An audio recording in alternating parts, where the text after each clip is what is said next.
Real estate deals are canceling at the highest rate in over a year. What does that mean for the agents?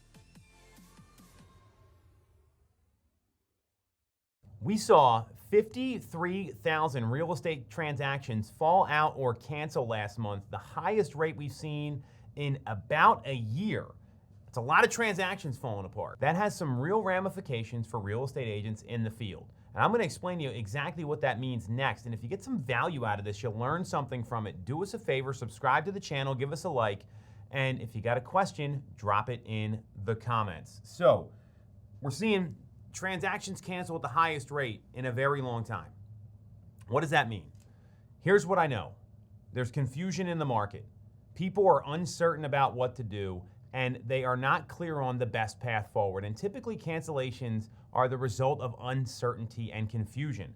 So that means as agents, we've got to bone up more than ever on what's going on in the market, what's happening with rates, what does Fed policy mean for home buyers and home sellers. So I'd be reading articles and real estate data on a daily basis. Go to places like Housing Wire. Go to the Knowledge Brokers podcast. We break that down every week, myself and two other killer team leaders. We talk about how to explain these things to people in ways they can understand, because that's what consumers really need right now. They don't need all the jargon and the big words, and they don't need you to sound smart. They need to understand what's going on in the market. That's another great thing you can be digesting. I'd be looking at Inman News, Now Bam, Real Trends. Read something daily about real estate and what's going on. If you're not doing that and not staying informed, then you're not going to be able to speak intelligently to your clients. Secondly, I'd be showing people, not telling them.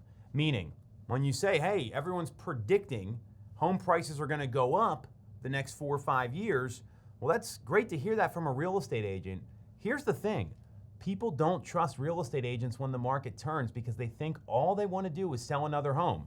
And there is some truth to that. Those misconceptions are reached because somebody did that once. It happened, right? And then word gets out and all those things.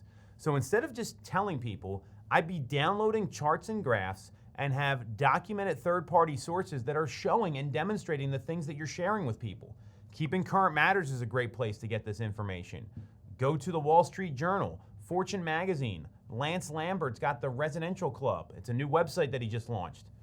All these places, if you're reading them, you're looking at the data, you're looking at the information, and then you have it downloaded on your phone, or you can put it in a text message or an email that shows, hey, this person's actually telling me what's really going on, and it's going to give people clarity in the advice that you're giving them. So 1, get educated. 2, less telling, more showing. And 3, when you have this many transactions fall out, you got to have a bigger pipeline, because some of these people just aren't going to transact. So if you're not constantly looking for ways to fill your pipeline up, that is the number one job of a successful real estate agent. The number one job is to find people to sell houses to. That is the most important thing you can be doing for yourself and your business. I cannot stress this enough. I'd be constantly looking at how can I add 1 to 2 people a day that may transact in the next 6 to 12 months. And notice, we're talking about a long game here. This is not the situation that we've been in lately where a lot of agents, if they don't like the first house, well, then they don't work with the client anymore because that's a bad business decision.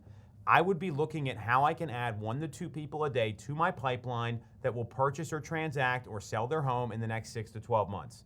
So we know what you're digesting. We know how you're having these conversations with people. Then we're having conversations to add them to your pipeline.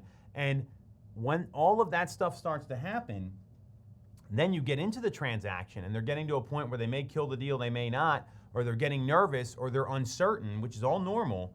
It's really important to implement the reset meeting. The reset meeting is if something goes wrong, a deal goes sideways, you don't want to lose the client altogether. Losing the deal is one thing, losing the client is another.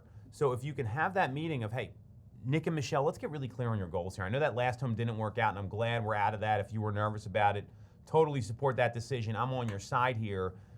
Let's talk about what's most important to you. Let's talk about why that didn't work and maybe what kind of new property you're looking for. Same thing with a seller. If a deal blows out and there's a factor that it happened because of, maybe there's a repair issue, a defect, something that caused the buyer to get cold feet and get nervous, hey, let's have a reset and figure out how we can go ahead and remedy this and overcome that obstacle and sell the home anyway. Remember, the only way a real estate agent gets measured is selling the home or getting the buyer a house. That's it. There's no gray area there. It's black and white.